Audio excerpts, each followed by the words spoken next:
বাপ ভাই আপনারা যতক্ষণ আছেন, আমার এই একটা মাইয়া, দুইটা মাইয়া আছিল, একটা মাইয়া বিয়ে দিছি। কিভাবে দিছি আমি জানি, আমার আল্লাহ জানে। মানুষের তো তোলা মোলা তুললা, মেয়ের বাপ মারা গেছে। এখন এই মুহূর্তে মেয়েটারে আমি লেখাপড়া করাইতে পারি না, নিজেও চলতে পারি না। চাই কিন্তু লেখাপড়া করছে, কোরআন শরীফ পড়ছে, 5 পর্যন্ত পড়ছে।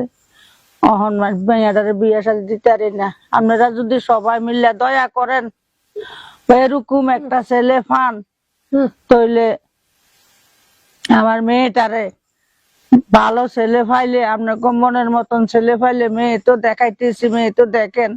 আমি অতি দুঃখে পড়ে অনলাইনে আইছি, নইলে আমি আসতাম না। আমি কিন্তু 5 ওয়াক্ত নামাজ পড়ি, রোজা থাকি, আমি আল্লাহর ইবাদত করি।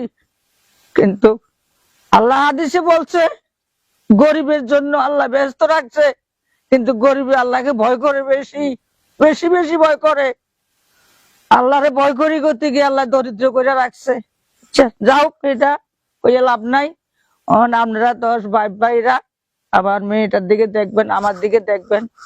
আমি রোজা রয়েছি, আমি এক রত্তি মিশা কথা বলি না।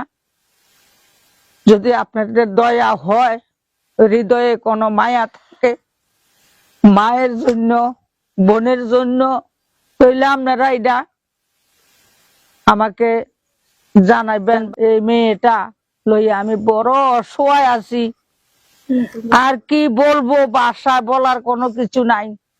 মেয়েটার এমনি তুইয়ে ঘর বাসায় তুইও কোনো কাজে যাইতে পারি না।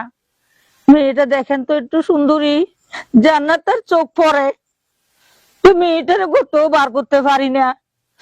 আপনারা সবাই আমার লাগে একটু দয়া করবেন, যদি একটা ভালো ছেলে পান। আর আমার কোয়ার কিছু নাই, আমার বাসা তো কি বলবো, আর আমি বাসায় কিছু বলতে পারি না। আমার মেয়েটার জন্য আল্লাহর দিকে চাইয়া, এই একটা রমজান মাস, এই মাস শেষে সওয়াবের মাস, ইবাদতের মাস, ফজিলতের মাস, আল্লাহর যেটা করে এটাই আল্লাহ কবুল করে বলে জানছি, সঠিক জানি না। তাইলে আমি আর কি বলবো, আমি সবার কাছে অনুরোধ, মানুষের বাসা বাসা কাজ করি, খেতে পাত্রে কাজ করি, হাতা খেতাইছে হাতা খেত কাজ করি। কাজ করলে তো চলতে পারতাম, খাইতে পারতাম। মেয়েটারে তুইও তো কোনো আমি যাইতে পারি না। এই মেয়েটার লেগে তো আমার সম্পূর্ণ আগুন জ্বালা। আর যদি ফিসি দিয়ে কেউ থাকতো তো এই না মেয়েটাকে আমি দিয়ে যাইতাম। একা মেয়েটারে তুইও তো যাইতে পারি না। এই মেয়েটা নিয়ে আমার বেশি জ্বালা যন্ত্রণা। আমি বেশি বেশি অনুরোধ করে কই, আমার মেয়েটাকে আপনারা যদি এরকম ভালো ছেলে পান, আমি যৌতুক দিতে পারতাম না।